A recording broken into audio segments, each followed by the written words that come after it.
Ladies and gentlemen, welcome to the NTU Raymond Song Chair Professorship of Distinguished Research Lecture Series under Taiwan Bridges Program. We want to express our sincere gratitude towards the Taiwan Bridges Program and extend our welcome to the members of Taiwan Higher Education Nobel Laureates Association. Thank you for joining us today. Please give it a round of applause to our partners.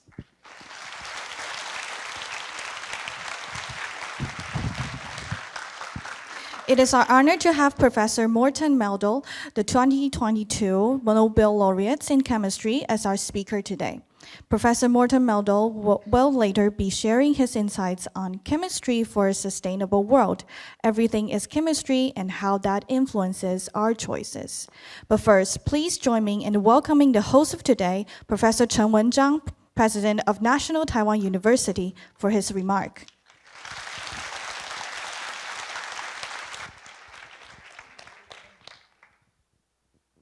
Nobel laureate Professor Morten Meldal and the wife, and IPF Chairman Dr. Maurice, academician Peng, and our faculty and the students. Good afternoon.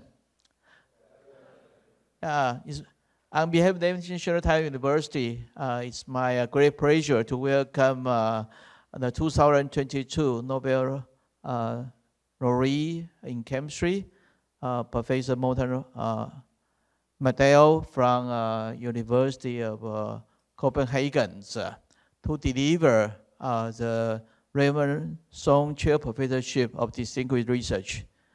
This lecture is also part of the Taiwan Bridge Program, which we collaborate with the International Peace Foundations. So please join me to thank Dr. Maurice for his collaborations, for having the Nobel laureate to come into NTU. Let me first introduce the background of Dr. Morten Meldal. He graduated from Technical University of Denmark in the chemical engineering, which I love it because I'm also a chemical engineer. And after he received his PhD in 1983, he spent some time as a postdoc in his university. Then he has a postdoc in Cambridge University for 2 years. And then he returned to Denmark. In 1996, he became the professor in University of Copenhagen. And his expertise actually is on organic synthesis by developing a very famous and efficient selective, we call it clinical chemistries, which can be delivered in the aqueous phase. And it's, well, as I say, it's very selective without side product. And that can be widely used in biology, medicine, and also material science.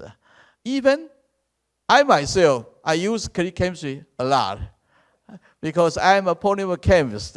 So I use chemistry to make a lot of functional polymers. So I love chemistry very much because it is so efficient, selective, and also, well, it's simple because when I try to use other kind of synthetic methods, sometimes it's very used high vacuum, high temperature, or in the inner atmosphere for long times. So when chemistry has been developed, it became so popular and widely used in the world. So it has a very high impact in every field, which I can say. That's why now we can make the material so easily, and also make the medicine and others so easily. And besides his academic achievement, he also at the head of evolution biology in the University of Copenhagen, because he used his method in the case of the advanced biological chemistries So it is my great pleasure because I use this reaction for such a long time, and this is my first time to see him in NGU and host him. It's my great honor and so happy to have him to be here. So anyway, we can not wait for longer. Please join me to welcome Professor Meldal. Yeah. Thank you, Professor Chen, for your remark. Please join me in welcoming today's speaker, the 2022 Nobel laureate in chemistry, Professor Morten Meldal, with his speech titled Chemistry for a Sustainable World. So yes, in 2022, I got this phone call that I definitely had not expected to get.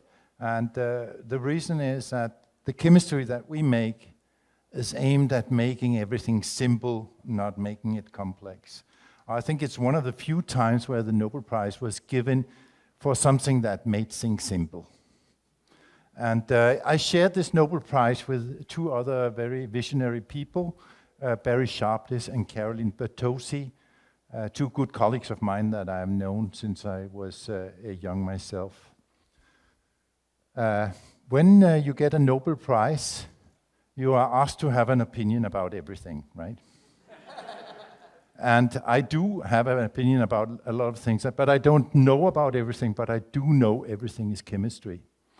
Everything is chemistry, meaning very literally that everything around us is made out of molecules, out of atoms that are coming together, forming very complex situations, and down to the level where our life is actually chemistry. When we are hungry, when we are tired, when we are emotional, this is all due to chemicals interacting inside our brains, inside our nervous system. And if that is the case, that's a very, very important realization. So then we should actually teach our young people from the very beginning about this wonderful three-dimensional world that we cannot see, which is chemistry. So how to dive into that? Today we have all the tools, animations, AI, and so on. We can do VRs to be able to walk into the world of chemistry and see it as it's happening. So we should actually do that with the kids, because kids, as I will come back to, are very good at storing images. And then there's another thing which is a key point for me, and that is that research is done by free thoughts and free actions. We are doing research because we like it, because we are curious. And this is where we can get the extra mile by curiosity-driven research that allow us to actually think about this in a pleasant manner. Even before we fall asleep, we will be thinking about our chemistry the next day. That's what drives real good research. So that's how we get research done. So that should be done without constraints. And the way to do it without constraints is that we accept as scientists to have a very sharp evaluation. On the other hand, we get complete freedom in funding for that. What we have achieved is then financing the next short period of time. Chemistry of the life is only 16 atoms. Only 16 atoms create this complexity. And these 16 atoms come together, forming bonds, forming functional groups that interact with each other and form molecules. So it's just an electron cloud, 3 times 10 to the 14th of that is empty space, and the rest is the electrons that goes around. And we need to understand how these electrons move when they are shared between the atoms and become molecules with their behavior and properties. So carbon that binds very strongly to itself is the basis for life, of course. And then we have the functionality that makes a basis of encoding of protein function and so on. But also, these come together in nanoscopic structures, and they cannot help to do that. They have to come together in nanoscopic structures to avoid the aqueous environment with the fatty stuff that comes together, makes cells and so on. And the waves, electronic waves, respond to the environment. We all know that as chemists, when we put a molecule into chloroform and DMSO, the spectra are completely different.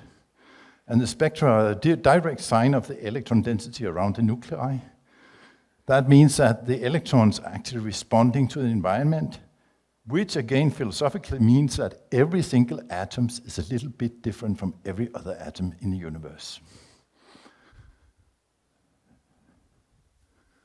So in the biological processes, we have molecular recognition as an event that happens prior to any other event in biology. We have an event of molecular recognition. So that is very, very important to consider. We then have transformation, like all the enzyme reactions, so enzymatic reactions, molecular signaling across membranes, molecular transport into cells, and molecular replication. These are the 5 very important functions that define biology. We work with the 4 first ones here, and I will give you some examples during this talk. So when I was young, I was very happy to have a grandparents which lives at a farm in Bornholm, a small island in the Baltics, and this is the forest from my grandparents' farm. I was there every time there was a vacation, so I would spend my time from morning to night in this beautiful environment, wondering where this, avatar-like communication between the trees was actually happening. How do the bugs know which flower to go to and so on? This is all chemistry. I didn't understand at that time, but it definitely spurred my interest for chemistry. The real interest, however, came when I was 15, 16. I took a cardboard box, went down south of Copenhagen to a company where you could buy everything oxidizing and reducing. I filled up this box with explosives and took the train back to my basement, my parents' house basement, and made these wonderful things. So this is my first lab book, very thick lab book with powder prescriptions. Beautiful rockets coming across. I could only fire 4 to 5 rockets at a time because then the police would come. So I had to go down to the beach and fire them over the ocean and then back home and just listen to the sirens as the police came by. But there's more to it than curiosity. Intuition is very important. If I have to hire a person today, I don't look so much for the factual knowledge, because that's easy to get with AI, with the internet and so on.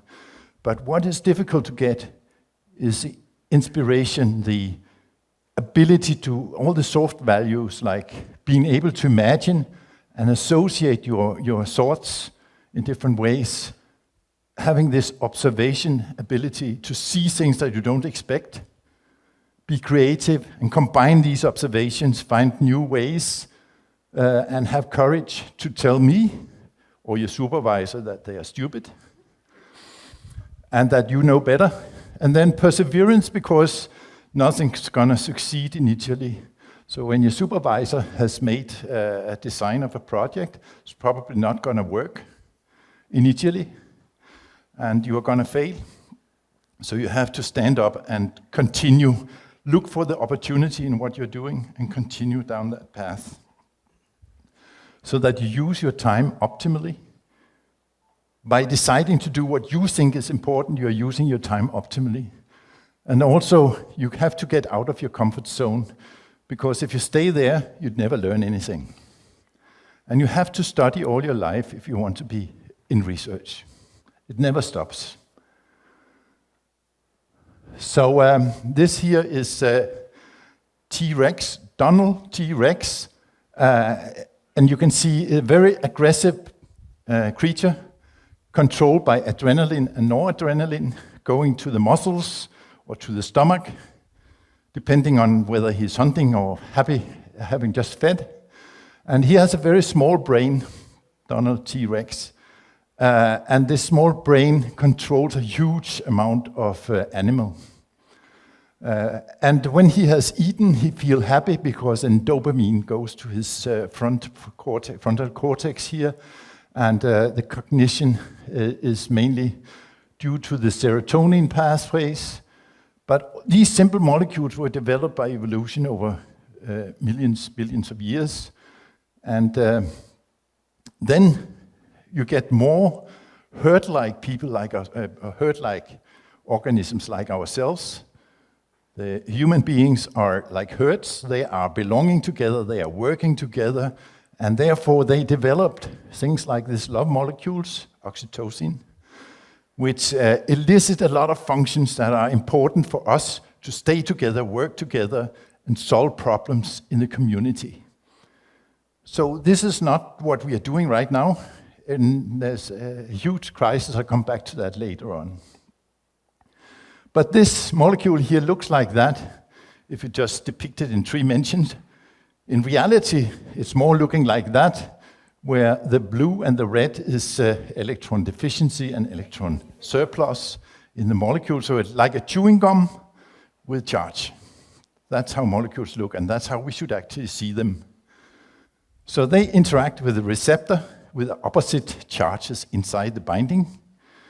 And that actually sends a signal to the inside, and then a lot of biological processes starts on the inside that leads to us feeling empathy, love, pleasure, start nesting, and so on. Most of the conflicts in relationships are down here in this part. Blood pressure is another thing that is important in biology, and you can see the cheapness of nature because we've just changed 2 residues and we have a molecule that can regulate our blood pressure. So nature is cheap. That's the reason we only have 20 amino acids for all the important functions in biology. But it's very interesting, this field of peptides. So we would like to do peptide materials, peptide drugs, and utilize the peptide technology to investigate a lot of these things that I've talked about with interaction, processing, and so on. And we are using de novo design, meaning that we are using computers to calculate the properties of our molecules. So we made a center at Carlsberg Laboratory where we did this QCT, quantitative chemical transformation reactions, and CombiChem. So that's a very stupid word, quantitative chemical transformations. It's much better to call it click chemistry, right? And the word click chemistry came not from Sharpless or me, but from Sharpless' wife, Jane Sharpless. She actually decided that this sounded just like when you click your raincoat, click. Okay, so this is Carlsberg Laboratory where I spent 23 years. And we started by developing these polymers that were compatible with both biochemistry and organic chemistry, so that we could actually do the combinatorial chemistry on solid support.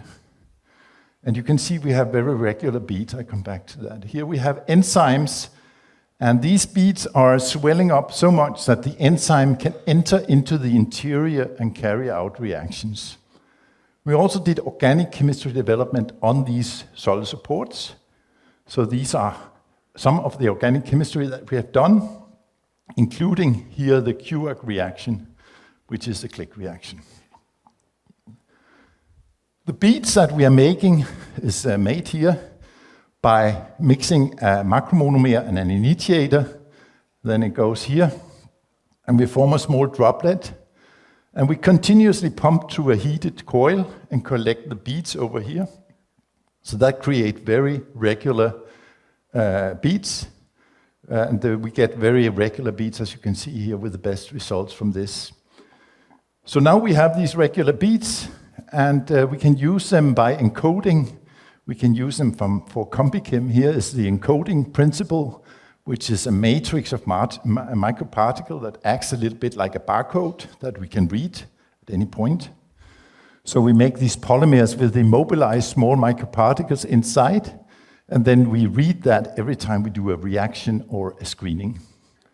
So here are examples where we have sort of these beads with the encoding, and this is an overlay of green particles and red particles, meaning that we have taken 2 images at different times of these particles, And then we have reoriented the images so that we get the three-dimensional picture here of how we have an overlay of the green and the red particles. And you can see we are really good at reading the barcode here.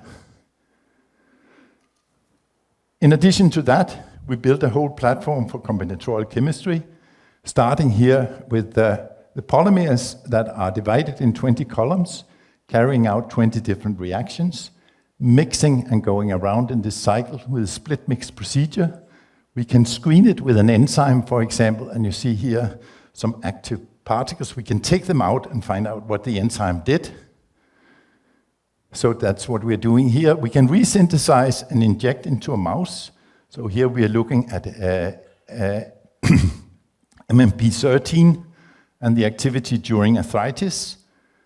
So this mouse has arthritis in that foot, and you can clearly see the enzyme is active here. And you can follow the time course of the enzyme.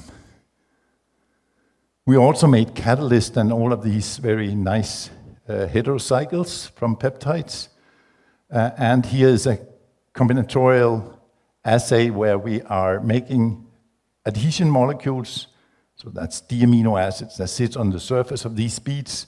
And we can grow a monolayer of cell that adhere to these peptides. At the same time, we can have another molecule there that interact with the receptor, like this one. And here you see the active one on the background of inactives.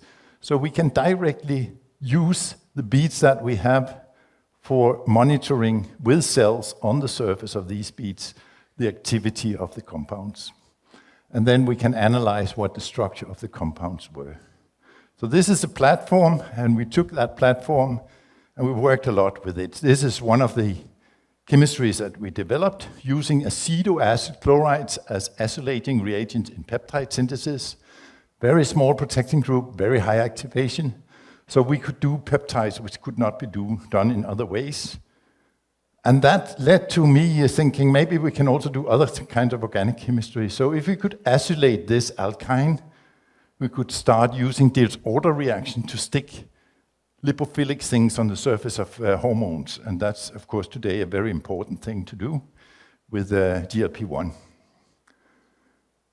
So we tried this, and we tried and tried and tried. We, that's Christian Tornø, the PhD student, and me. And it just didn't work. And then we decided to take a look more closely on what actually happened. And we got this result. So this, even in presence of this hyperactive acid chloride, we got the triazole formation, and we could then acylate with this acid chloride afterwards. So there's something special about this reaction. We investigated that in detail, and Christian presented that at the APS meeting in 2001 as a method for doing all sorts of ligations. So what is this click chemistry? Here's an alkyne. The alkyne is very electron rich here in the middle. So it looks out for positive charge, and here is a copper 1 sitting on the pi electrons. That acidify the proton down here and is replaced with the copper. So now we have a copper alkyne. But that's not enough. So a helper comes in here from the left, another copper one atom, and it sort of extracts the electrons from the alkyne completely. So we get a LUMO that looks a little bit like that. So that's a LUMO of our molecule. And then there's a HOMO, so where the electrons actually are coming in here. That's the azide. And as you can see, the overlap between the orbitals and the faces are just perfect for making two bonds, one here and one here. So we get initially a metallocycle like this one, and then that loses one copper atom to form the triazole. Now we have here electrons that can react, for example, by protonation. And that's what Christian did, and he is very happy. And today he is leading the click chemistry department at Novo Nordisk. So one caveat with these reactions is the oxidation of copper 1 to copper 2. This is a very low barrier for this oxidation, so oxygen present will do that immediately. And we lose the catalytic property of this copper 1 because it becomes copper 2. Sharpless solved this by adding a reductant that would bring it back to copper 1. The problem, however, is that in this process we form a lot of oxygen radicals, or reactive oxygen species, as it's also called. And here you can see what happens if we take a protein and treat it in the presence of air. We get a lot of additions of 16. So we have very little of the protein left, and most of it is actually oxidized. So when we are handling sensitive molecules, we have to get rid of the oxygen. Very important here. Other than that, it works well. And here are the general criteria for finding a new click chemistry reaction. It's not easy. There's only like 4 or 5 of them today. And the reason it's not easy is because there's a lot of things that have to be fulfilled.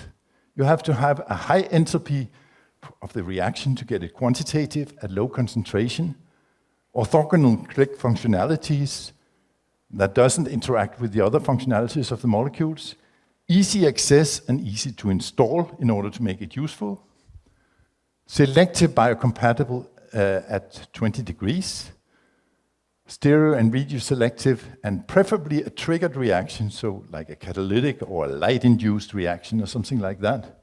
And it should be non-sensitive to standard things that are around us. So this is where the QARC reaction fails. It should be coordinative in the transition state in order to assemble at low concentration, even in a biological environment, and then provide otherwise inaccessible molecular structures. Otherwise, why should we do it? So they are really difficult to find, and I urge people to find them, in particular if you can find new principles for orthogonal chemistry. We do it in this way, completely anaerobically, and here you have the mixture with the reagent that needs to be clicked, and here you have the click mixture, so we just inject over time this into that, and it works extremely well to get your quantitative coupling over here. We use generally the triflate, copper 1 triflate, that works the best.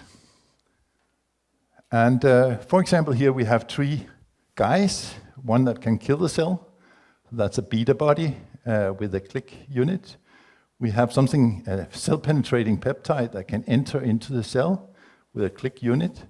And we have maybe a nanobody or something that can localize particular tissue, cancer tissue, for example.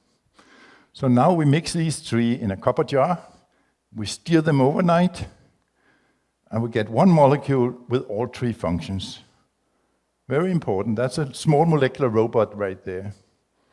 A robot that can circulate around, find the target cell, cancer cell, and then this guy can take the other ones and bring them inside the cell where we can have the killing function. So we can make robot molecules, but we can also use it for ligation, stapling, and stabilization of peptide structure, surface immobilization, polymer synthesis. We heard about that from the president. And we use it for CCPs, for affinity and activity profiling, and of course for green drug synthesis.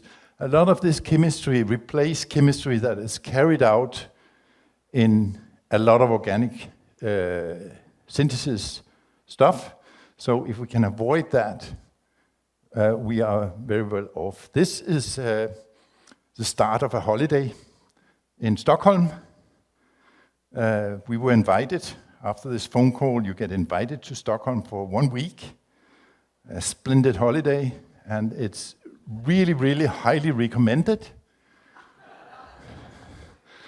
The first day you get to give in your most important device, and this is the device, the first device we use for split mix synthesis of combinatorial libraries. So that's on the, and it was actually made. This was made in my neighbor's garage on a lathe. So just showing you that you can do stuff in the weekend as well. that has to do with research.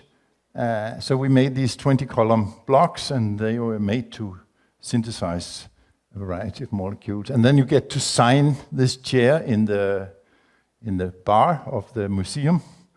Here's Emmanuel Carpentier and other famous Nobel laureates here on this chair. So I'm very proud of that name there. These guys are 400 million years old. Not these guys, but the species is 400 million years old. They look like small tanks. They are equipped with 8 visualization units. So this is eyes, but there are eyes other places around here. And it looks like a tank. And the reason we are interested in those is because they have an innate immune system with blue blood, beautiful blue blood, and we harvest that and isolate the molecules that are responsible for attacking foreign organisms. They encage them, so we can actually measure our bacteria in blood using their blood. But we were more interested in these molecules, which is the target which are toxins that they inject. Once they trap the foreign organism, they inject these molecules. They have this structure here. So these are amino acids, disulfide bonds.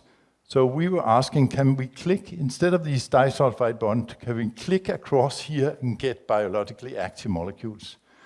And we can. So this is now the cell surface. This is our molecules. They come in and they divide into 2 parts that makes a pore. And then everything from inside the cell comes out. And of course, that's not sustainable for the cell, so it will die. So this is a physical antibiotic, and still you develop resistance. So we were wondering, if we now do the clicking, can we take that as a possibility to convert a resistant drug into a non-resistant drug. So here we have coli, staphylococcus, salmonella, and bacillus. And when we try the natural one here, you can see these 3 are perfect. So they all die in the presence of our antibiotic. But this one completely survives it. There's no effect of the antibiotic. Here you see our molecules. They also work the same as the target for these 3, and they also work for this one, which has resistance against resistance in Bacillus subtilis.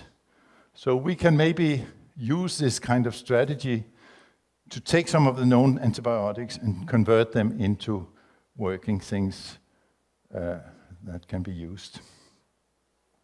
So molecular recognition, as I said, is a very important function in nature, and nature uses the antibodies as the archetypal recognition molecule. We thought those are very big, and we like to do synthesis, so maybe we can do something smaller, like this one here. It's a beta hairpin with a click bridge and a turn, and then we have the blue residues, which are beta branch amino acids that confer extended conformation to the chains. So these are 2 extended chains that are linked here and here. So 2 bars like that. On one side, we have the structural residues, and on the other side, the residues here, we can vary them at will. So we can use molecular modeling to design molecules that recognize very precisely a protein surface. That's what we have done here. Interleukin-6, recognized by 2 beta bodies, one which is connected still to the polymer, and one which is down here with a fluorophore on it. When we mix this bead with that molecule down here, nothing happens. Then we add 20 nanomole of this green and orange protein, and it binds to the bead and recruits the one from the solution, and we get this result. So it works extremely well, because this is the initial design. We just designed these 2 molecules, and they work, both of them, at the same time. So that was very nice. And we have demonstrated this for a variety of different systems. One of them is this fibril that was isolated by Grima at Allied from actual plaques in the brain. So these are Alzheimer plaques, and they are consisting of fibers fibrils that we can isolate and analyze, and they have done that with electron microscopy here. We took that and cut it in two here in the middle and looked at the two surfaces where the fibril grow to see if we can block this fibrillation in the brain. So we design molecules that sits here on the growth surface like that, either here or on the backside. And when we do that and use this kind of molecule for detection of fibril formation, we get these kind of curves. So here's a fibrillation curve. You can see more and more fibrillation. Here, more and more fibrillation. Then when we add our peptides, we have a little bit of fibrillation that dies off at 37 degrees. We can also reduce fibrillation dramatically with already formed fibrils if we add our molecules. But there were some issues with solubility and so on. So we thought we can maybe improve this system significantly by incorporating hydroxyl groups, just like glycosylation in glycopeptides. And Yuan Zhang converted glucosaminic acid from the free glucosaminic acid to this building block that can be used in peptide synthesis, incorporated that, and it has the same configuration as our threonins in the beta body. We incorporate that with the GAs here into the peptides, and that increased the functionality of the peptides dramatically. So we had much more solubility, and they bind like that. In particular, this one here, this one up here, very efficient.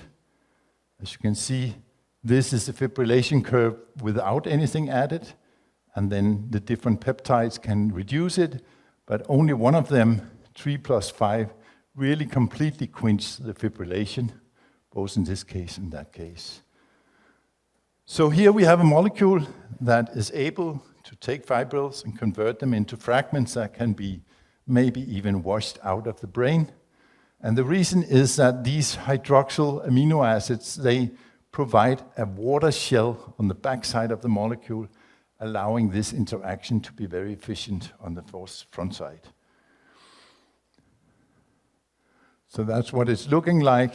So we have increased interaction with the fibrils, and we form these kind of fragments that we hope can be, if we can get this into the brain, we haven't gotten that far yet, but if we can get this into the brain, maybe we can make that work and get rid of fibrils. We are back in Stockholm, and this is one of the most humiliating days of your life because you're suddenly speaking to 10 million, maybe more people around the world. So this is where you are posing, you know, you're getting hold of yourself and you deliver a talk and then you're very happy that it's all over. And this is Barry Sharpless and Carolyn over here.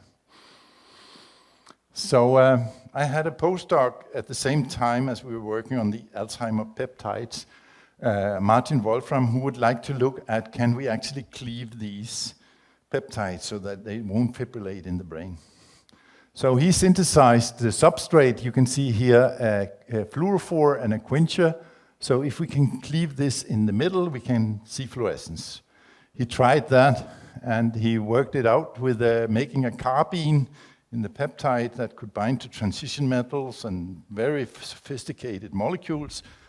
And it worked fantastically, both with these carbenes binding transition metals and with bipyridyl residues binding to these transition metals. It worked amazingly. And it didn't matter which metal we were using.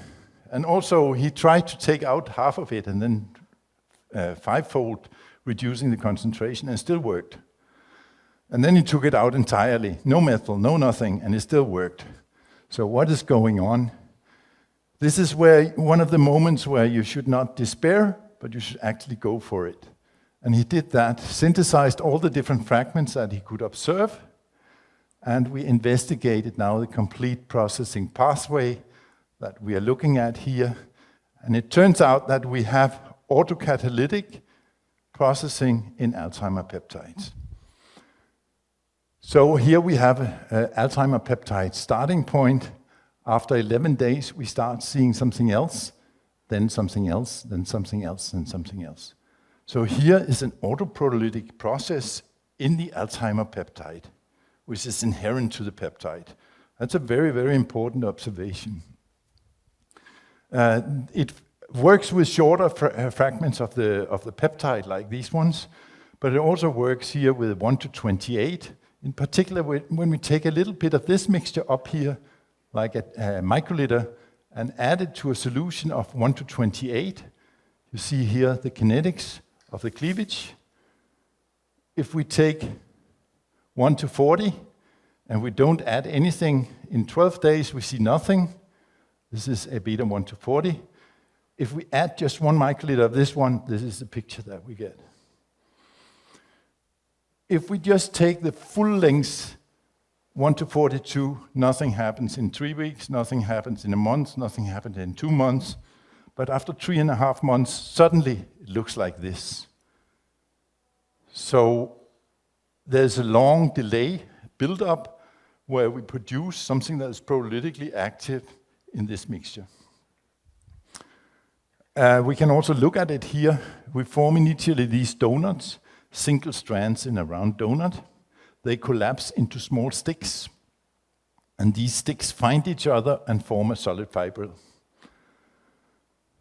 So that's how mechanistically it works.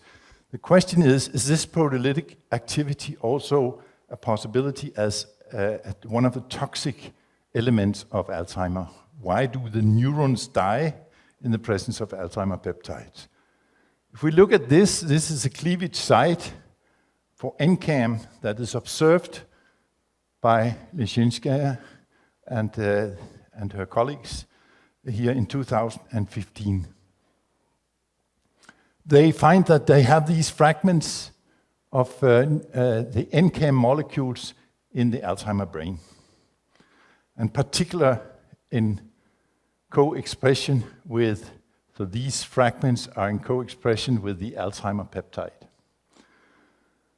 So here we have the soluble fragments in the normal brain, and this here is, where is it? This here is in the Alzheimer brain. So we have the soluble fragments there. This is soluble fragments in the normal and in the Alzheimer brain. And you can see significant more soluble fragments of NCAM.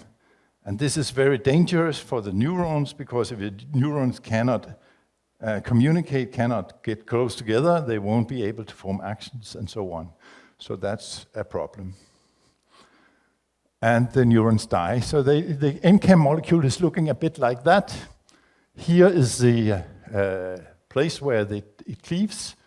And if we look at this structure, the soluble part, it precipitates together with the Alzheimer peptide. So you can see here the Alzheimer and this one, and they very much coexist here. And when we look at the substrates, they are actually very similar. So the cleavage site could very well be that cleavage site from the Alzheimer peptide coming in here. So this is the aggregate of the Alzheimer peptides coming close there, cleaving off that big part. And now the communication in the neurons is closed. So it will die. So we have the way that the fibrils form. We form these donuts that we can actually see in 3D here. We form the active aggregates that is proteolytically active and probably is responsible for the toxic effects of Alzheimer peptides. We are back in Stockholm, and this is the day where you go to the ceremony. Here you get the medal. And the medal is handed to you, and you shake the hand of the king. And as you are on your way to your place, somebody comes and takes the medal out of your hand. So you wonder, did I say something wrong to the king? But that's not the case. The reason is that a lot of us made the discoveries like 30, 40 years ago, and a little bit of Alzheimer has occurred in the meantime. So a lot of Nobel laureates actually forgot their Nobel prizes in the ceremonial hall. So now you get it on the last day. It's given to your family, and they have to be responsible for taking it home. Yeah. Now, this here is the TAT peptide, a peptide from HIV that is responsible for translocating other proteins across the cell membrane. It's a very efficient cell-penetrating peptide, and we would like to do away with the toxicity of this peptide, which is a result of the many basic residues that you see here. So in order to do that, we thought maybe we still need the basic residues in order to get affinity to the negatively charged cell membrane, but we should also cut down on the number of positive charges. So we made these small cyclic peptides that are clicked here. They have a proline over here, and then you can have different kind of lipophilicities here that can interact with the membrane part of the membrane, the hydrophobic part of the membrane. And then we would put on different kind of cargoes to see if we can get it into the cell. So we are competing with nature's wonder molecule here to see if we can get it to work better. So we synthesize these proline derivatives with long things sticking out here, either from hydroxyproline to get ethers, or for hydroxyproline via the azides to get amines with long fatty things sticking out here. Not a lot of details necessary to understand here. And then we used those building blocks that we had formed in order to synthesize large variety of cyclic peptides with different kind of structures. And long story short, only one of these were really efficient. And we can see that here. These are all the different transports with fluorophore-labeled peptides across the membrane. Only one of them is really active. If we compare that very active one, you can see here the TAT peptide also works, but not nearly as well as our peptide. So we have made a peptide that's able to transport things across the membrane. In this case, it's just the fluorescent probe that we are transporting, and you can see it's really dramatically better than the TAT peptide. And what we synthesized was this fluorophore-labeled peptide, and you can see we can make it very cleanly. We also synthesized the TAT peptide with a fluorophore on it, and these are the two that we are comparing. And we are synthesizing these molecules on our small synthesizer. I've just built 7 of these synthesizers in the lab, so every student has a synthesizer. That's very nice, because then you don't have to fight about getting your peptides done. We investigated the properties of this. You can see here it's energy dependent, so ATP dependent, the transport into the cell, because it's temperature dependent. You can also see the time course. After 12 hours, we have the maximum, and then it decreases. You can also see the concentration, so it works in all of this region, and you can also see that here with increasing concentrations, you get more and more into the cell. We also investigated the pathway, and we found that this is a dynamin-dependent endocytotic pathway, because we can suppress it with dinosor, which is an inhibitor of that pathway.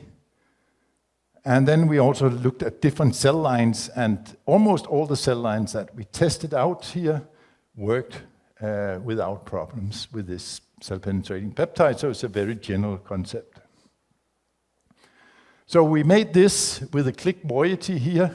We also clicked across here, of course, but then we added an additional click moiety, and we made this protein, GFP, where we install a click residue here at the end terminal, and then we click the two together in that way, and we look at the transport of this molecule into the cells compared to just mixing the two in solution. So this is one molecule with 2 functions, this is 2 molecules with the 2 functions, and this is the molecule without the cell-penetrating peptide.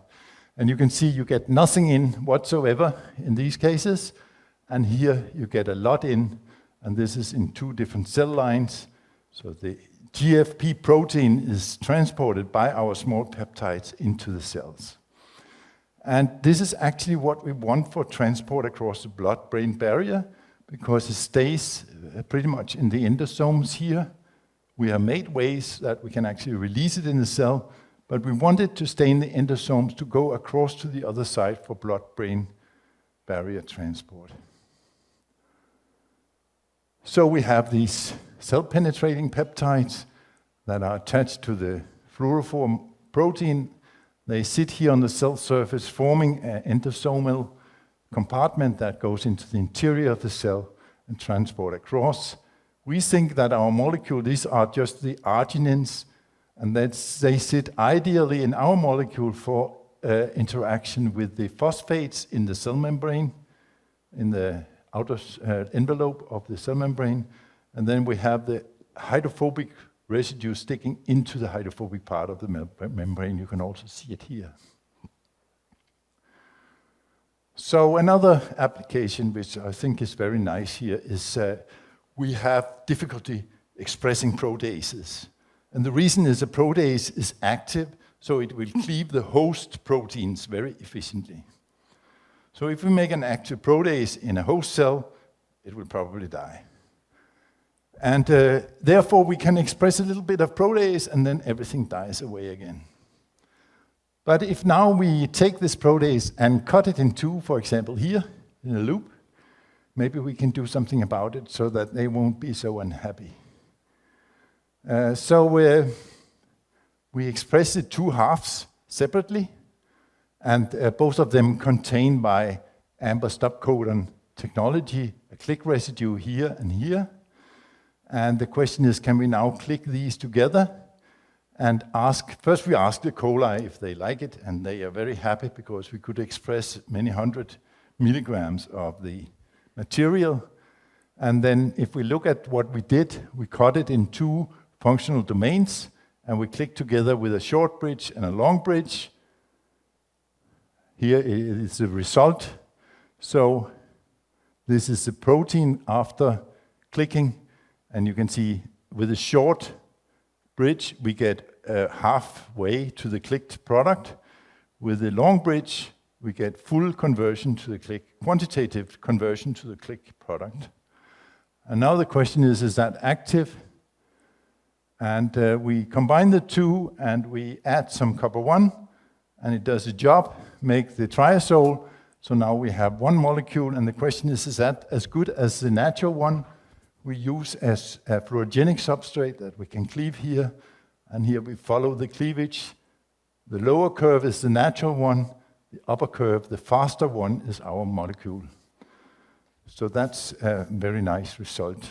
We are back in Stockholm, and this is a day where we have the dinner, the Nobel Prize banquet. And my wife is a very proactive person. So when she saw on the first day in the museum this dress at one of the mannequins there was like one for each prize, she immediately called the arts department of Stockholm University and asked if they could reproduce that in a way that it would fit her. And they said, yes, it's a win-win here. So we do that. And here it is, and you can really see it's high art because these are 6-membered rings, right? But she wear this dress, and when you dress your wife like that, there's a real danger, and the danger is called Prince Philip. So this is the Crown Prince of Sweden, and he immediately saw my wife and took her under the arm, and I was put over there.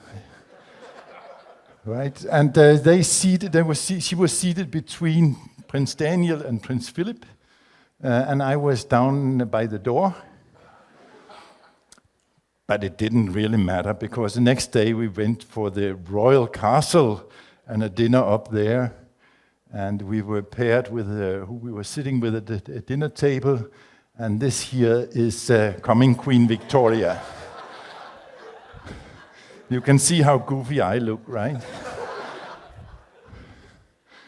So the world is increasingly difficult to be in.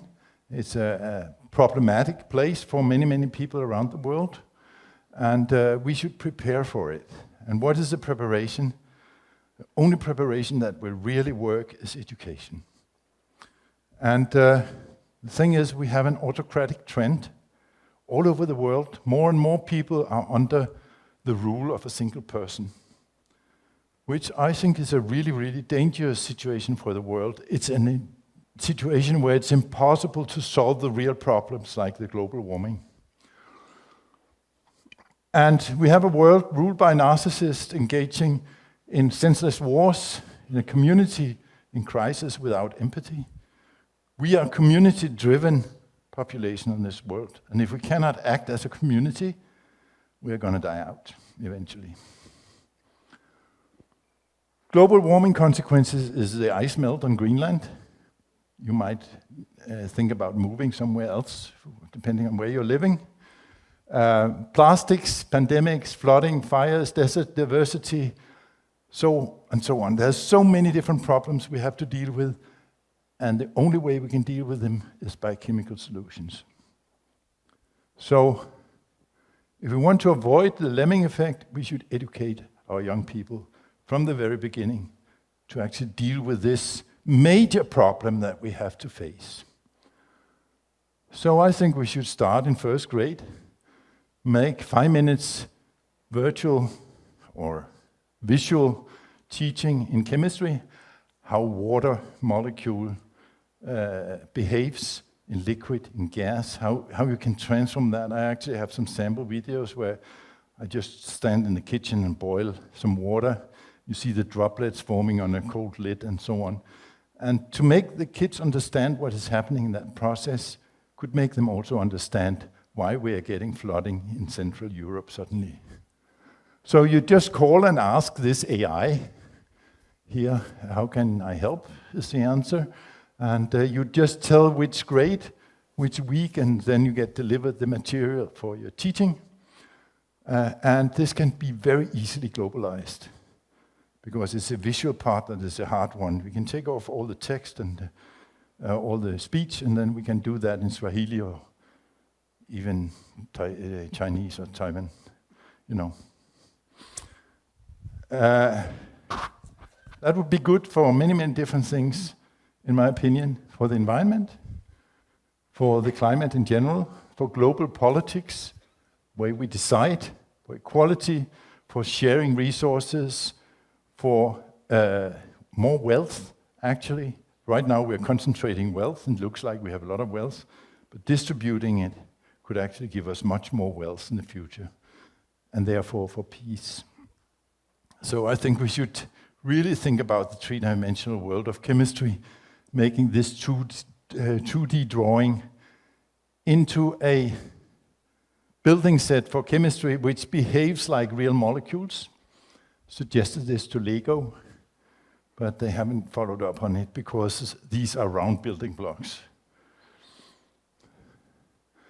And the reason that I think that is true is because we have people with no language, but incredible imaging power here, and we should utilize that as early as possible in order to teach them about this three-dimensional world. Because then we can get excellence, because excellence is playful teams in well-equipped playgrounds, so give them all the things they need to do the research, and we should have freedom of thought, driven by curiosity, so that you actually do, with true engagement, do it and dream about it. You do it, and you're allowed to do so, so you become independent co-workers with own ideas, sense of self-determination under responsibility, and challenge to move forward, and then be modest.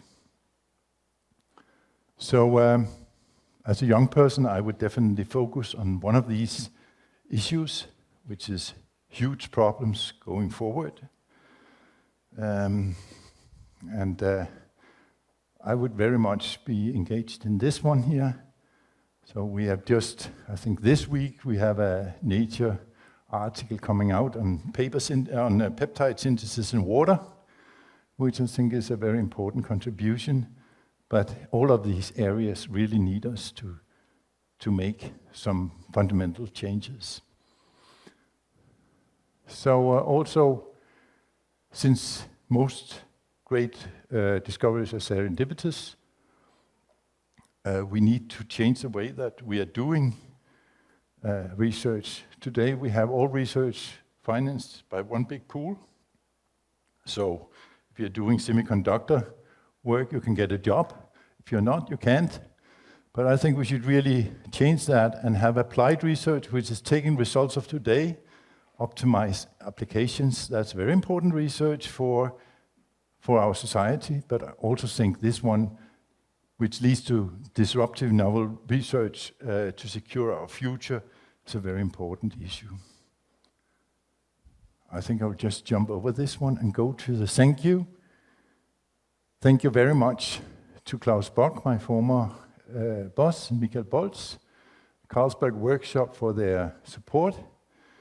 I would like to thank all the people that I worked together with over the years from other institutions, and also people from the Carlsberg Laboratory. I should mention in particular here, of course, Christian Tony, Kai Holland Nell, Ois Michael, those who have been involved in the click chemistry, but also at the University of Copenhagen, Martin Wolfram, Sanne Sloffersen, Jan Sang, Sara Mellemgaard, Mads Ramsing, and Niklas, and Christian Kofod, who did some of the work I presented today. Oops, and with that, I would like to thank also my wife and my family for their patience and their contributions to scientific discussions, because my son is a chemist, my wife is a chemist, my daughter is a philosopher. Thank you very much. Thank you, Professor Morten Meldal, for your informative and inspiring thoughts. Now I would like to invite our panelists of today, the Nobel laureates in chemistry, Professor Morten Meldal, Professor Yang Jishui, Associate Dean of College of Science and Distinguished Professor of Chemistry from NTU, Professor Chen Yuru, Department of Chemistry, and last but not least, our moderator today, Professor Zhu Zhonghan, Associate Professor of Department of Chemistry. They will be taking the stage for the Q&A session. I think first, on behalf of NTU, I would like to thank Professor Meldal for an excellent talk. So chemistry is everything. It's the basis for understanding disease, like A-beta peptides, for designing new molecules that enter the cell, and also for solving big problems in the world. And so I guess before we begin, I have two things maybe I want to tell everyone. The first is that I understand that English is not most of our for most of us, it's not our first language. So if you're a student and you feel nervous, which you would be, it's facing such a large audience, you can type down your question, use Google Translate or an AI tool to help you state it more clearly, right? So that it's a better and more fluent discussion. So that's okay. I encourage you to do that. And second is that we encourage questions about science and chemistry, but it's not limited to that, okay? And so while you think about what you want to ask, maybe I can start with the panelist. So, Professor Yang, you have anything you want to start off with? Okay. First of all, thank you very much for the very wonderful talk. And so in your lecture at the very beginning, you say chemistry is not good, no bad, just knowledge. But actually the practice of chemistry could produce some negative perception, right? For example, you mentioned about the plastics problem, and plastic invention can maybe, I think can reduce the use of woods. You mentioned the forest, and it's good, but nowadays it might become a pollution. And another example maybe is the pesticides, and you can secure the food production, but people might consider it's a pollution or toxicity. Yeah, so we have a society which is basically controlled by greed. by making the most out of it in terms of profits, instead of being regulated in a way that it's beneficial for all of us. So if we really want to understand and have the properties of the polymers that we're using every day, we have to understand how we do that in a green fashion that is not going to harm our Earth, right? But that's not necessarily the one that creates the most for the pockets of the people who are in the polymer industry. So we need regulation. Regulation is necessary in order to control how the flow of technologies are happening in our societies. And also to really make sure, because today under the globalization, in particular in the environment, where you have carbon dioxide emitted by us, emitted by Taiwan and Denmark, US in particular, is actually affecting people who are not responsible for that at all. And we have to take that responsibility seriously.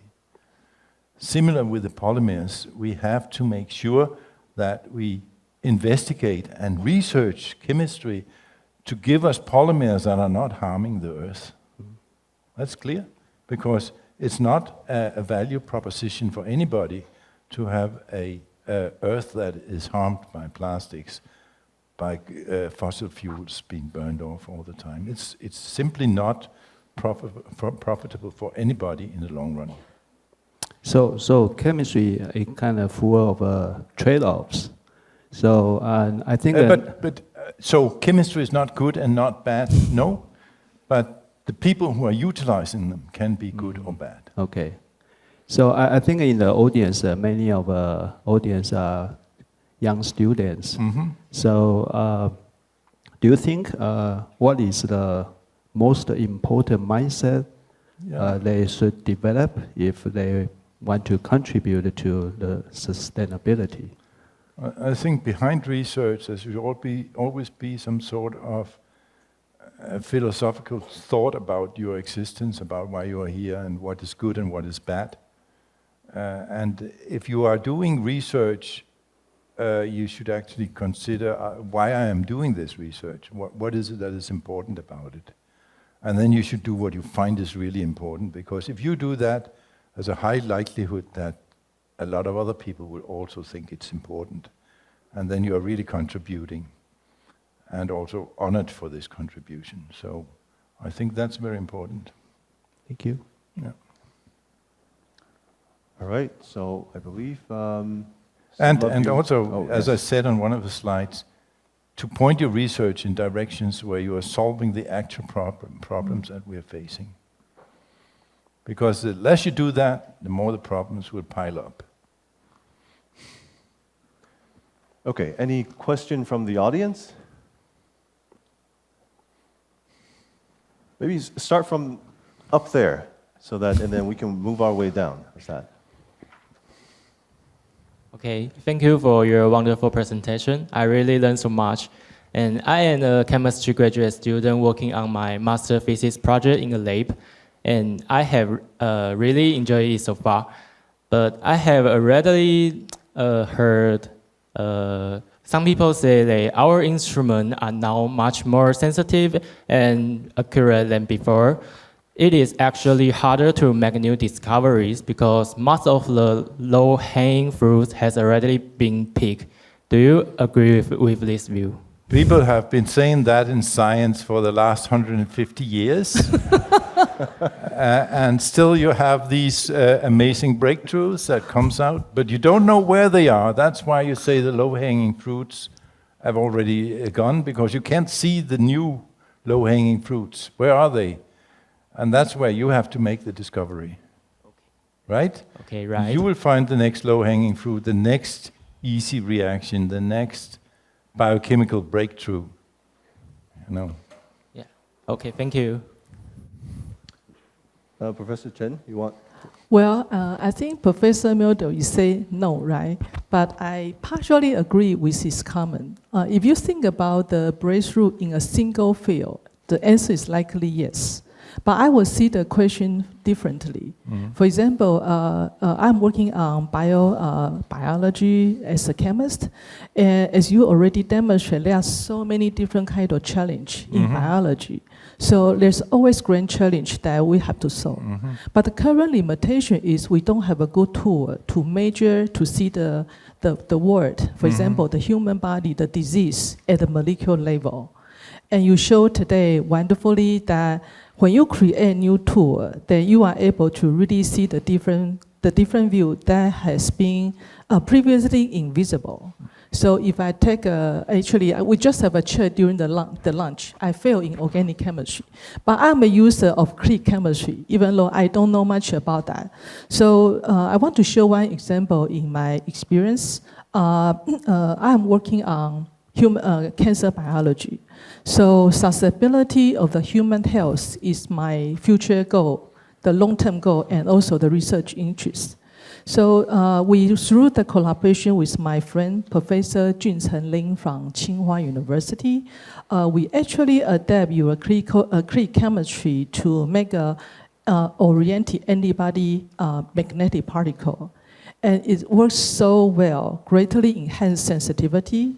So with your click chemistry and data linker particle, we are able to really detect the EGFR mutation protein from patient serum for the very first time. Yeah.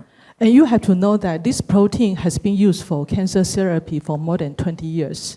But it's kind of ironic that nobody ever see this protein at the protein level.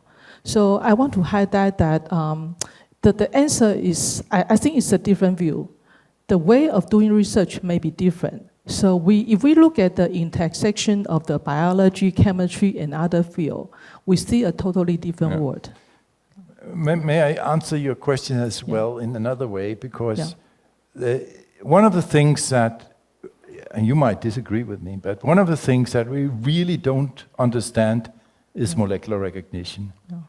So if we can calculate within a centimeter where to land on the moon, but we can go a million wrong in calculating molecular recognition of a protein with and we actually know what is interacting. We still can't calculate it.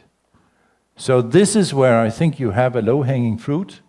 Find out what is it that we are missing in the understanding of molecular recognition, some kind of antibonding orbital interaction, or whatever you like to be the reason for this discrepancy. Find out the algorithms to calculate it and make an accurate determination that always works for determining molecular recognition. If you can do that, you can transform all pharmaceutical industry within a day.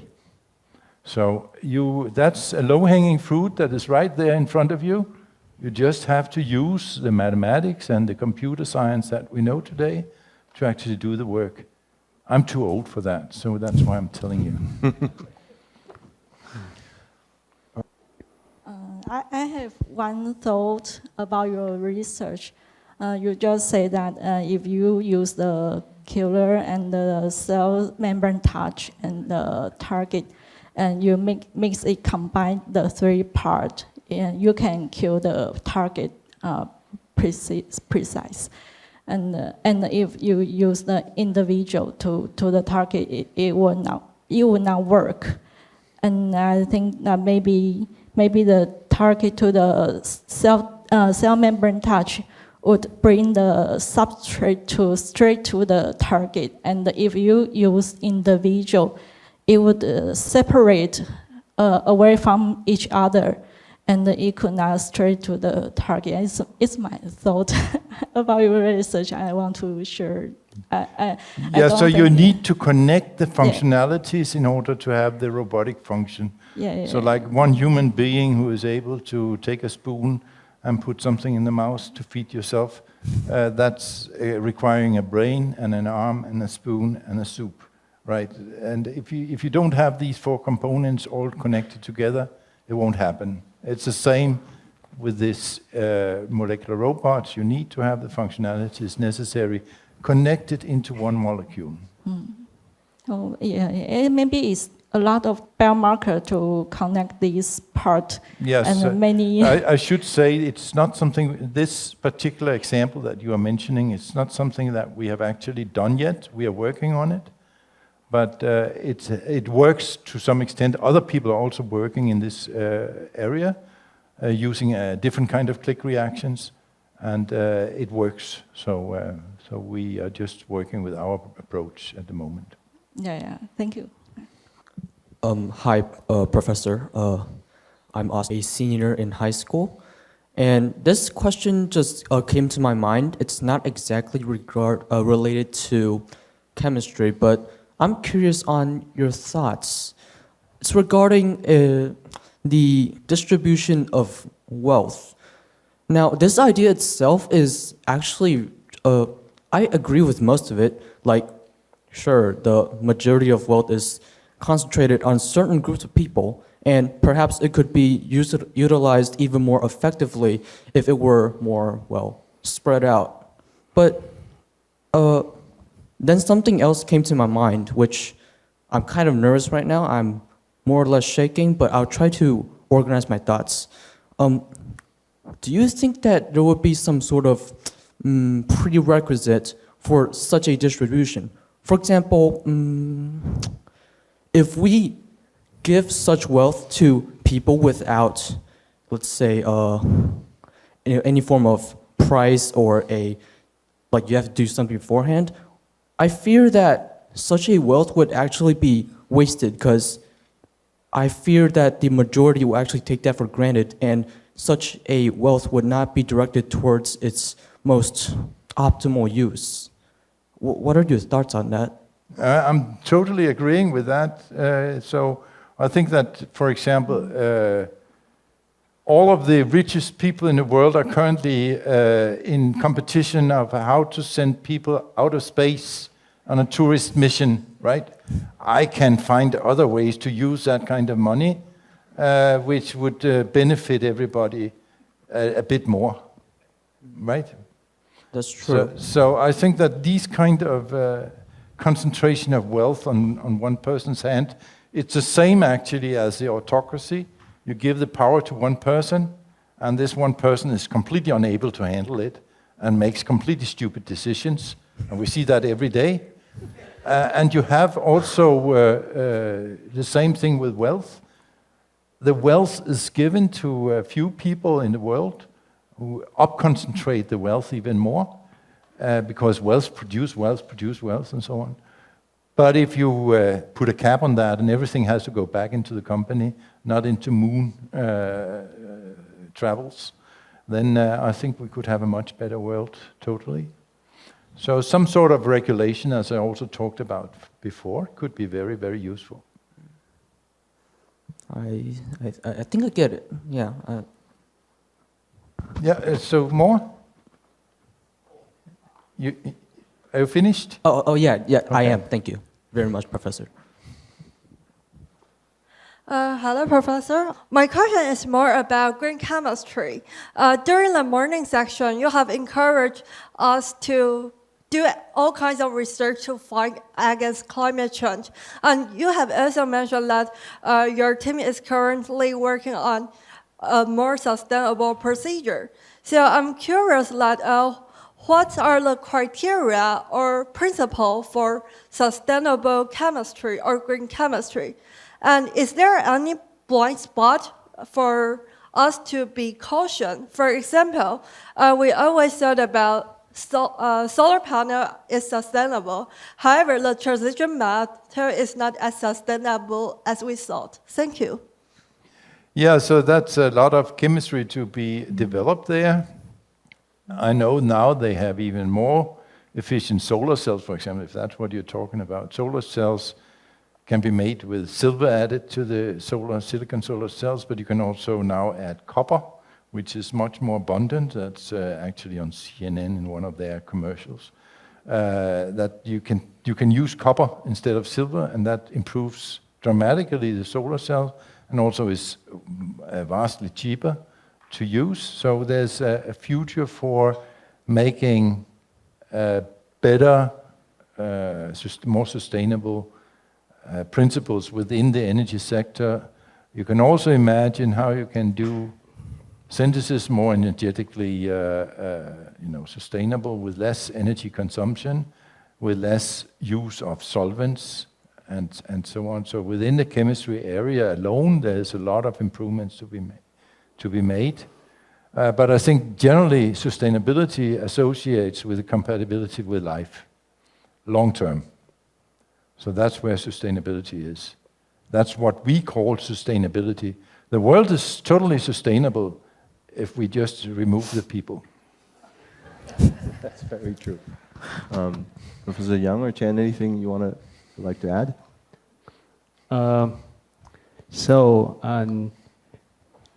In your talk, you talked about the research should be without any reference. And earlier this morning, we also talked about this issue. And so I asked if you want to produce a Nobel laureate for this university, what we should do, right? And your answer is the president should invest as much money as possible. So. But he forget the last part where I said you should also accept an evaluation of yourself every 3 years, and if you didn't perform, somebody else is getting the chance. Yeah, I think right now Taiwan, I think we face some kind of a situation. I found many students who are really interested in chemistry or doing chemical research, but they still choose not to pursue a PhD. I think it's many of us feel so. And so perhaps they think the industry path is more secure or immediate rewarding. And so I think you are Nobel laureate, your voice, I think, influence is more influential. So I want to take this chance and maybe from your experience, what kind of value of PhD training that is not immediately obvious to students? There's no one solution to that question. Yeah. It's very individual. Some people are very good at doing regular things. Some people are actually very happy about performing well, doing a regular job. And some people are unhappy having the stress of being a researcher, coming up with new ideas every day. Some people are perfectly happy with that and don't care what others think about where they are. So I think the solution is very individual, and it's actually all about knowing yourself. Who are you? How can you actually get the best out of your life?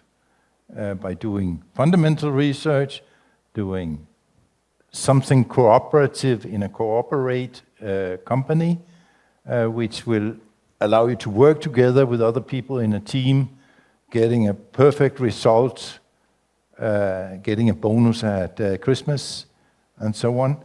That could be you. It could also be that you are the one who seeks explorative stuff and can take the pressure of not performing for a while, and then suddenly it happens to you if you're lucky. So I say this is a completely individual thing where you have to really sit down and know yourself to make the right choice. Can I also have a question? Yeah, of course. I think Professor Young asked a question for the young student, and I want to ask some question for our junior faculties and professors here. I think today you demonstrate that click chemistry has such a wide range of applications, but from your talk, they are mostly chemical biology. So no, that's just my work. That's my question too. So I'm just wondering, how do you pick up your favorite activities? And sometimes, we also want to have a big dream, but sometimes I may feel that, I'm just a little potato with a little budget from the government. So how do you choose the topic? How do you persuade yourself that, oh, it's going to work, it's going to be great? What is the practical way and the balance? I've always been very curious. So I've started up too many things all the time. And when you start up too many things, you quickly learn that you cannot do 20 things at the same time. So you start to bridge them, and you build platforms where things are depending on each other in this platform. So I never had this problem of not having things that really worked. Because if I have something that doesn't work over there, I can just go on with the polymer chemistry over here, or the structural determination over here, and so on. So this, I think, is quite important, that science also becomes more and more a general thing where you are eradicating the barriers between physics and chemistry and biology. You are not a chemist, you are not a biologist, you're not a physicist, you are all three at the same time, to a less specific degree, but you can do all these things and they are collaborating in your research platform. That's how I find it easiest to get new ideas also, because you can suddenly start to bridge in things from the other fields into your chemistry, for example. But it's also nice that we learn that when we get the funding, we need to deliver results, right? That's clear on your slide. But as long as you're not delivering what the government tells you to deliver, but rather what you think is important to deliver, then I think it's fine. Yeah, thank you. Okay.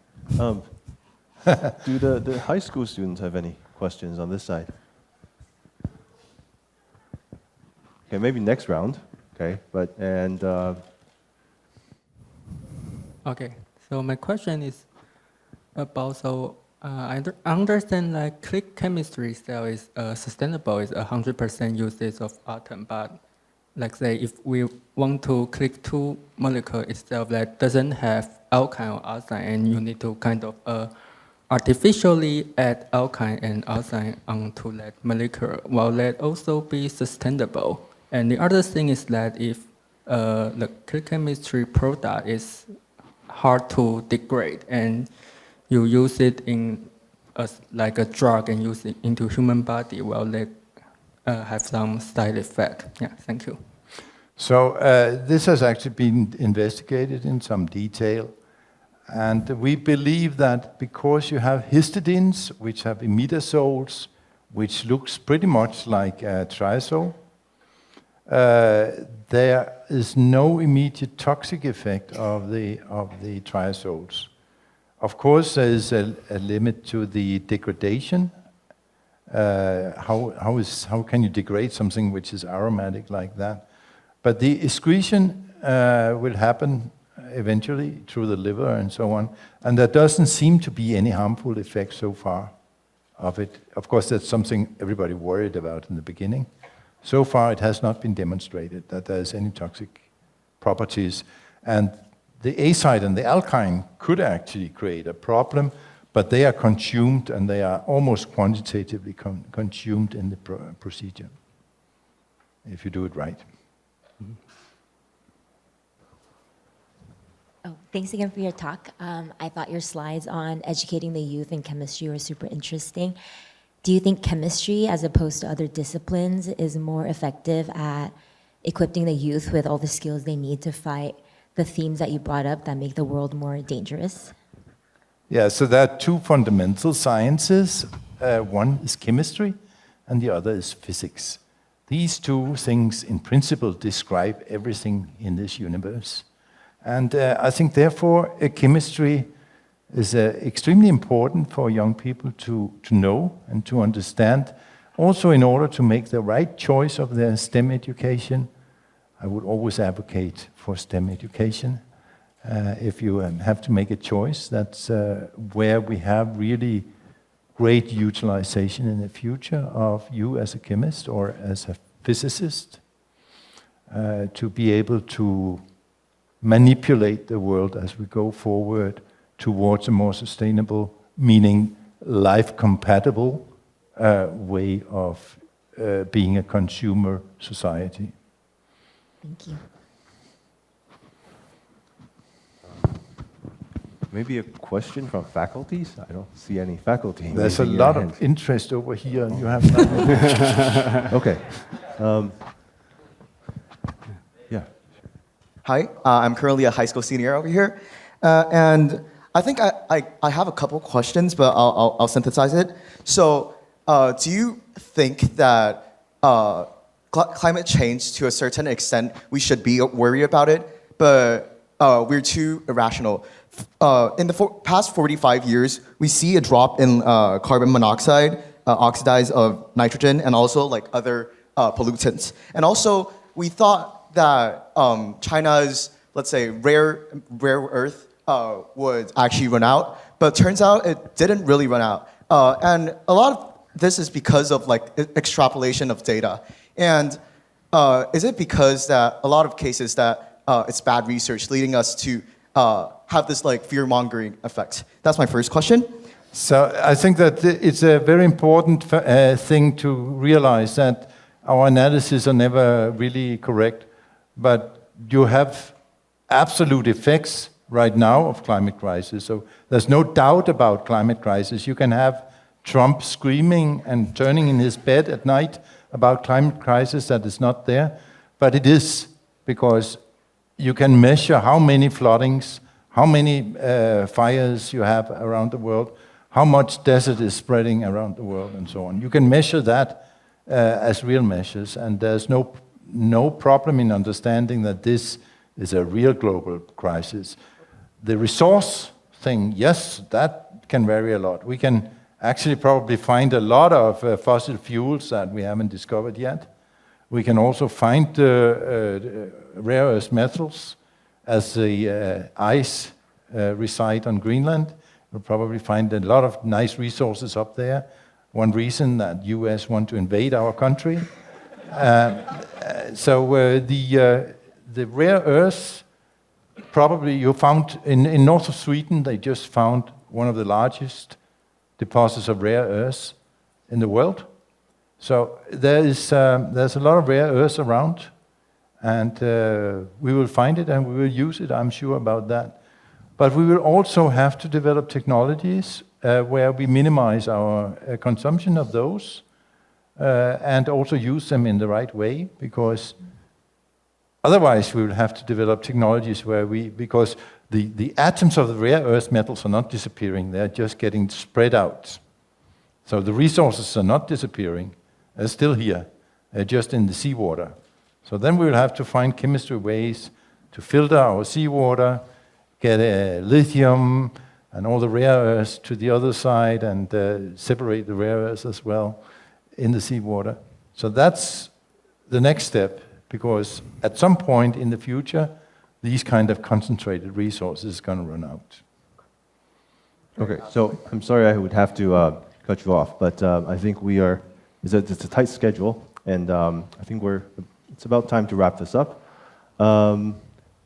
Yeah, so I guess please join me in thank Professor Meldal. Thank you, Professor Morten Meldal, Professor Yang, Professor Chen, and Professor Zhu for the wonderful discussion.